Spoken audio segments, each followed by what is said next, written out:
It's very easy to come up with reasons not to sign a player in MLB Free Agency, which is something that Major League clubs have made very clear over this offseason.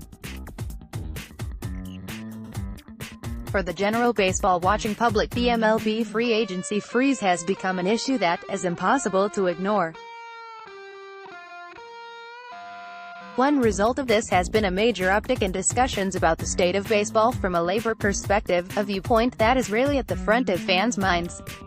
Opinions about the cause of the freeze vary, and it's tough to say where the majority of fans stand on the issue, but there is certainly a sizable contingent who side with the teams, ergo the owners, over the players who are looking to sign.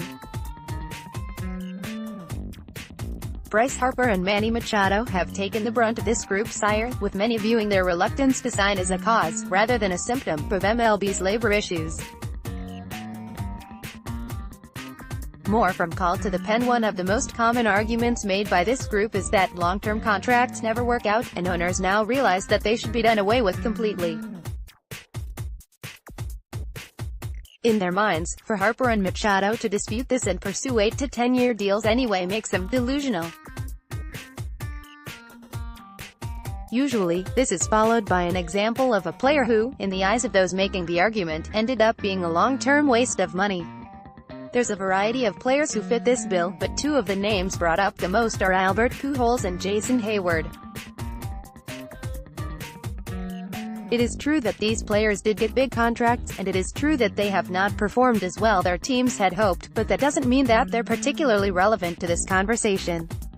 Let's start with Pujols, who signed a 10-year $240 million deal with Angels at the age of 32. The age disparity between Pujols, when he signed his Angels deal, and Harper, Machado, who will both be 26 next season, is so large that the contract is not worth discussing in the context of this situation.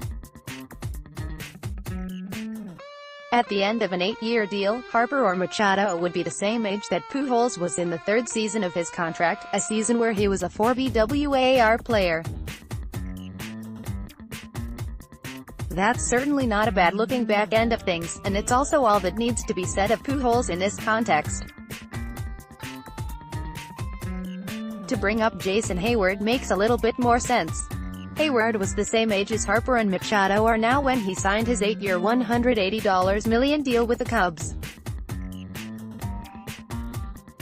Prior to signing, Heyward was coming off 2 straight 5 WAR seasons, and he seemed like a safe bet as the Cubs' outfielder of the future. Since then he has not had a BWAR higher than 2.3, and he's failed to reach 500 plate appearances in any of his Cubs seasons.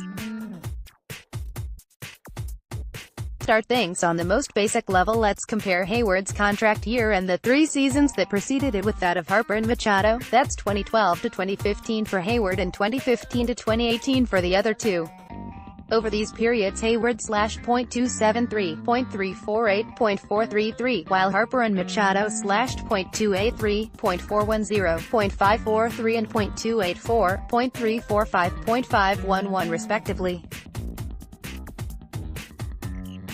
As you can see, the pair best Heyward in just about every offensive category. Both also double his home run total in a comparable number of plate appearances over the period, and are just generally on another level of offensive prowess. Of course, it wouldn't be fair to talk about Heyward over this period without mentioning his defense. This is an aspect of the game where Heyward is elite, and from 2012 to 2015 he had an average UZR of 14.38 and won 3 Gold Gloves. Harper has, well, not been as good as Heyward in the field. From 2015 to 2018 he has an average UZR of -2.7, which is indicative of below-average fielding, and his showing last year was particularly bad. This is certainly a deficiency in his game, and it's often brought up by his detractors. Both Harper and Heyward spent the majority of their defensive time in the right field playing for National League teams, so looking at their fielding numbers next to each other comparatively is easy. Machado, on the other hand, is an infielder who primarily plays third base, so the defensive demands he faces are very different. From 2015 to 2018 his average UZR at third was around 4.5, which is indicative of pretty good fielding.